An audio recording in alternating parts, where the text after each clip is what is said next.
Good morning, students. I am your science teacher Sushmita Roy. Welcome to your online science class once again. Today we will read this chapter, the Earth, the Sun, and the Moon. So let's start the chapter. First, we will know about the Earth. Although the Earth seems so huge to us, it is only one of the 8 planets that go round the Sun. हमें अर्थ बहुत बड़ा लगता है, लेकिन ये उन 8 planets में से एक है जो सन के चारों ओर राउंड यानी चक्कर लगाते हैं. Our earth is the only planet to have life on it. उन 8 प्लैनेट में से केवल अर्थ पर ही लाइफ पाई जाती है. It is made up of land, water and air. हमारा अर्थ लैंड, वाटर और एयर से मिलकर बना है. Nearly 3/4 of the earth surface is water. Earth का 3/4 पार्ट वाटर से कवर है. 1/4 is land and about 1/10 of ice. 1/4 part पे इसके लैंड पाई जाती है और 1/10 पार्ट पे इसके आइस पाई जाती है. The earth is surrounded by a layer of air called atmosphere containing 21% oxygen. हमारा जो अर्थ है उसके चारों ओर एयर की एक मोटी लेयर पाई जाती है जिसे हम एटमॉस्फेयर कहते हैं. उसमें 21% ऑक्सीजन पाई जाती है. The planets. A planet is a round object that moves around the sun in a fixed path called orbit. जो प्लैनेट्स हैं जब वो सन के चारों ओर चक्कर लगाते हैं तो वो एक फिक्स पाथ पे यानी रास्ते पर ही चक्कर लगाते हैं जिसे हम ऑर्बिट कहते हैं. Planets do not have light of their own. Planets में खुद की रोशनी नहीं होती है. दे reflect the sunlight that falls on them. वो अपने ऊपर पड़ने वाली सूरज की रोशनी को ही रिफ्लेक्ट करते हैं और उसी से उन्हें रोशनी मिलती है. This makes planets glow. The sun and the 8 planets make up our solar system. जो सन और 8 planets हैं ये मिलकर हमारा सोलर सिस्टम बनाते हैं. The planets of our solar system are. जो प्लैनेट्स हैं हमारे सोलर सिस्टम के वो कौन कौन से हैं? Mercury, Venus, earth, Mars, Jupiter, Saturn, Uranus and Neptune. To remember the names of the 8 planets in order easily, read and learn the following sentence. ये याद रखने के लिए कि कौन सा प्लैनेट किसके बाद आता है हम ये फॉलोइंग सेंटेंस याद कर सकते हैं. My very efficient mother just served us noodles. इसमें आप देख सकते हैं कि जिन लेटर्स को रेड से लिखा गया है उनसे प्लैनेट्स के नाम हैं. जैसे माई के एम से मरकरी, वेरी के वी से वीनस, एफिशिएंट के ई से अर्थ, मदर के एम से मार्स, जस्ट के जे से जुपिटर और फिर एस से सैटर्न, यू से यूरेनस और फिर एन से नेपच्यून. मरकरी को सन का सबसे क्लोजेस्ट प्लैनेट कहते हैं क्योंकि वो सन के सबसे पास होता है. वीनस रात के समय आसमान में सबसे ज़्यादा चमकने वाला प्लैनेट है. मार्स को हम रेड प्लैनेट भी कहते हैं. मार्स अर्थ के सबसे क्लोज है. जुपिटर सबसे बड़ा प्लैनेट है. सैटर्न एक ऐसा प्लैनेट है जिसके आसपास रॉक और आइस का बना हुआ रिंग दिखाई देता है. मरकरी सबसे स्मॉलेस्ट प्लैनेट है हमारे सोलर सिस्टम में. Next is the shape of the अर्थ यानी अर्थ का शेप कैसा है. Long ago people believed that the earth was flat. बहुत पहले लोगों को लगता था कि जो अर्थ है उसका सरफेस फ्लैट है यानी एक बराबर है. They were afraid of travelling far off places. उन्हें बहुत दूर तक ट्रैवल करने में डर लगता था. They thought that if they travel too far they would reach the end of the earth and fall down. उन्हें ऐसा लगता था कि अगर वो बहुत दूर तक ट्रैवल करके जाएंगे तो वो अर्थ के आखिरी कोने तक पहुंच जाएंगे और वहां से गिरकर मर जाएंगे. But now there are proofs to show that the earth is round like a ball. लेकिन अब प्रूफ मिल चुका है इस बात का कि अर्थ का जो सरफेस है वो राउंड है जैसे कि कोई ball. About 500 years ago, Ferdinand Magellan and his some men started a long journey.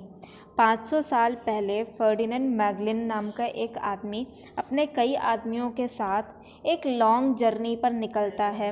They kept on selling in one direction and did not return backwards. वो समुद्र में एक ही डायरेक्शन में सेल करते रहे और वापस नहीं आए, मतलब वो एक ही दिशा में समुद्र में ट्रैवल करते रहे।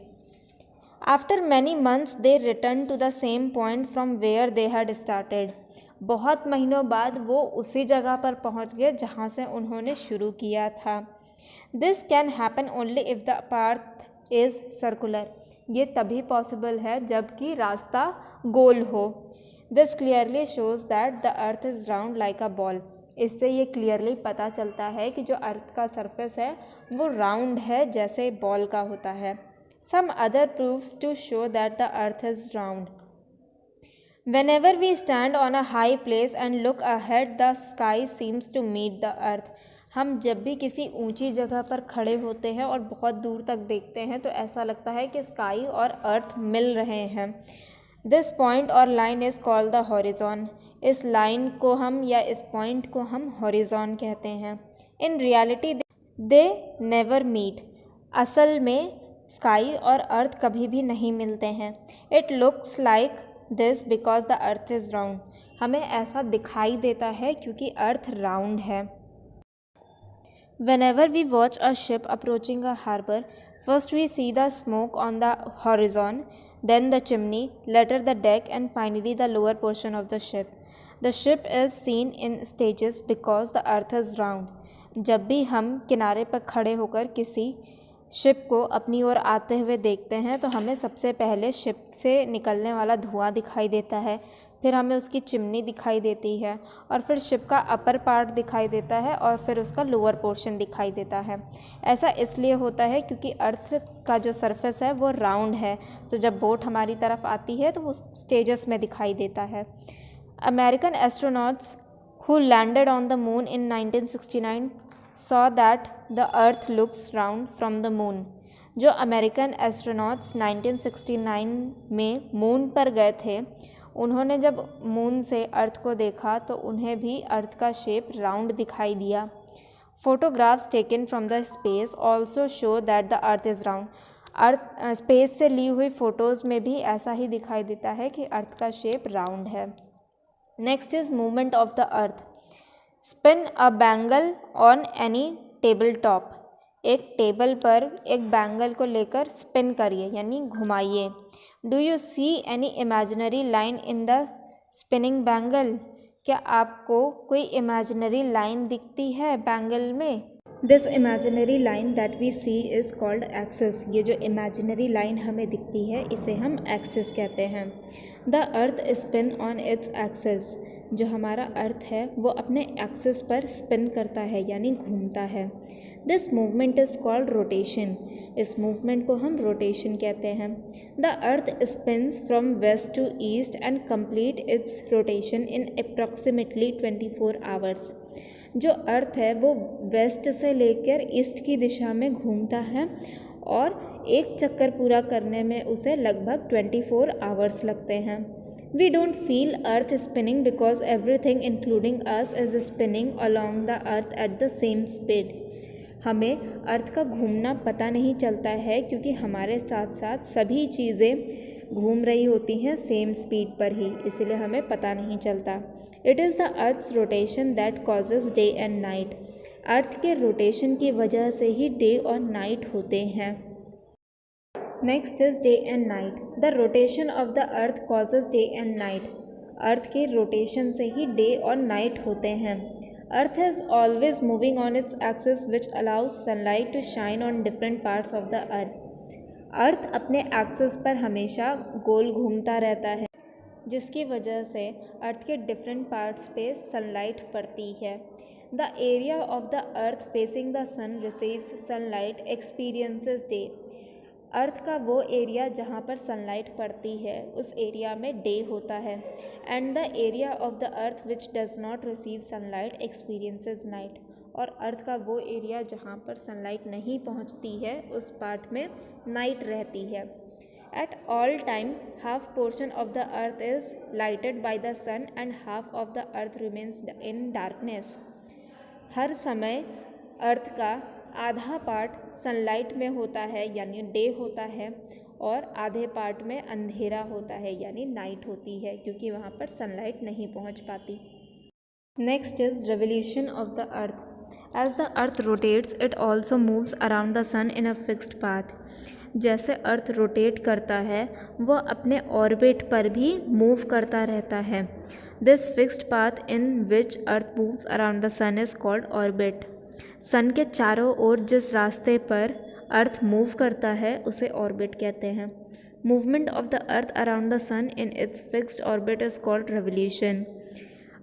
सन के चारों ओर जिस पाथ पर यानी जिस ऑर्बिट में अर्थ मूव करता है उसे हम रेवोल्यूशन कहते हैं. The earth takes 1 year to complete 1 revolution. Earth को एक रेवोल्यूशन कंप्लीट करने में 1 ईयर का टाइम लगता है. The earth is slightly tilted from its axis. Earth अपने एक्सिस पर थोड़ा सा झुका हुआ दिखाई देता है. अर्थ tilt and its movement around the sun in its fixed path causes seasons. अर्थ के टिल्ट की वजह से और इसके सन के चारों ओर मूवमेंट की वजह से ही डिफरेंट सीजन्स होते हैं. Next is the sun. The sun lies in the centre of the solar system. जो सन है वो सोलर सिस्टम के सेंटर में पाया जाता है. It is a massive ball of burning gases called a star. Sun gases का जलता हुआ गोला है जिसे हम स्टार भी कह सकते हैं. It is around 100 times bigger than the earth. Sun जो है वो अर्थ से 100 टाइम्स बिगर है यानी बड़ा है. The sun looks bigger because it is closer to the earth than any other star. Sun बाकी स्टार्स के कंपैरिजन में अर्थ के ज़्यादा क्लोज है, इसलिए हमें ज़्यादा बड़ा दिखाई देता है. The sun is very hot because of continuous a huge explosion of gases happening in the sun. सन बहुत ज़्यादा गर्म होता है क्योंकि सन पर कंटिन्यू एक्सप्लोजन यानी विस्फोट होता रहता है गैसेस के बीच में, जिसकी वजह से गर्मी पैदा होती है. It gives heat and light to planets in the system. Solar planets में जितने भी प्लैनेट्स प्रेजेंट हैं अर्थ उन्हें हीट और लाइट प्रोवाइड करता है. The sun looks yellow from the earth. Earth से जब हम सन को देखते हैं तो वो हमें येलो दिखाई देता है. Without the sun life is not possible on the earth. बिना सन के अर्थ पर लाइफ पॉसिबल नहीं है. Sun's light is very strong so we should avoid looking at the sun directly as it could damage our eyes. Sun की जो light होती है वो बहुत ज़्यादा स्ट्रॉन्ग होती है, इसलिए हमें सन की तरफ डायरेक्टली देखना अवॉइड करना चाहिए क्योंकि उसकी स्ट्रॉन्ग रेस से हमारी आइज़ को डैमेज हो सकता है. The sun is very important for our existence on the earth. हमारे अर्थ पर एग्जिस्टेंस के लिए सन बहुत ज़्यादा इम्पॉर्टेंट है. In the absence of sun the earth would be just a ball of ice coated rock. अगर सन नहीं होता तो अर्थ केवल आइस का और रॉक का बना हुआ एक बॉल होता. Significance of sun in our life यानी हमारी लाइफ में सन का क्या इम्पोर्टेंस है. It gives light. सन से हमें लाइट मिलती है. It provides energy to the plant to prepare food. ये प्लांट्स को एनर्जी देता है जिससे वो फूड प्रिपेयर करते हैं, जिसे हम फोटोसिंथेसिस कहते हैं. It is an important part of water cycle. Sun water cycle का एक इम्पॉर्टेंट पार्ट है. It gives us vitamin D. Sun की रेस से हमें विटामिन डी मिलता है. It kills germs and dries our clothes. ये जर्म्स को मारता है और हमारे कपड़ों को सुखाता है. It is the ultimate source of energy. Sun energy का मेन सोर्स है. It warms the atmosphere. सन की रेस से, हीट से हमारा एटमॉस्फेयर वार्म होता है यानी गर्म होता है. Next is the moon. The moon is the earth's nearest neighbour in space but it is also 3,84,403 kilometres away from the earth. Space में मून अर्थ के सबसे पास का नेबर है, ठीक है, बट ये अर्थ से 3,84,403 किलोमीटर्स दूर है। We can see the moon in the sky because it reflects the light from the sun. हम स्काई में the moon is round in shape, moon का शेप राउंड है। It is smaller than the earth, जो moon है वो earth से छोटा है। Just as the earth moves round the sun the moon moves round the earth. जिस तरीके से अर्थ सन के चारों ओर चक्कर लगाता है, उसी तरह से मून अर्थ के चारों ओर चक्कर लगाता है। It takes around 29 days to complete one circle और rotation around the earth. Moon को अर्थ का एक चक्कर पूरा करने में लगभग 29 days लगते हैं। It takes the same time to complete one revolution around the earth. इतना ही टाइम उसे अर्थ का रेवोल्यूशन करने में यानी चक्कर लगाने में लगता है। From the earth on different days we see only those part of the moon that are lit by the sun। अर्थ से हमें अलग अलग दिन पर मून का वही पार्ट दिखता है जिस पर सूरज की रोशनी पड़ती है। Thus the moon appears to change its shape every night। इसीलिए हमें हर रात मून का जो शेप है वो चेंज दिखाई देता है। Since the moonlight is only reflected light, it is cool and not so hot as the sunlight. क्योंकि रात में केवल मून लाइट ही रिफ्लेक्ट होती है, इसलिए इतनी गर्म नहीं होती है जैसे कि सूरज की रोशनी होती है। जिस रात में मून बिल्कुल नहीं दिखाई देता उसे हम न्यू मून कहते हैं। फिर जैसे जैसे मून बढ़ने लगता है, बड़ा होने लगता है, उसे हम वैक्सिंग कहते हैं।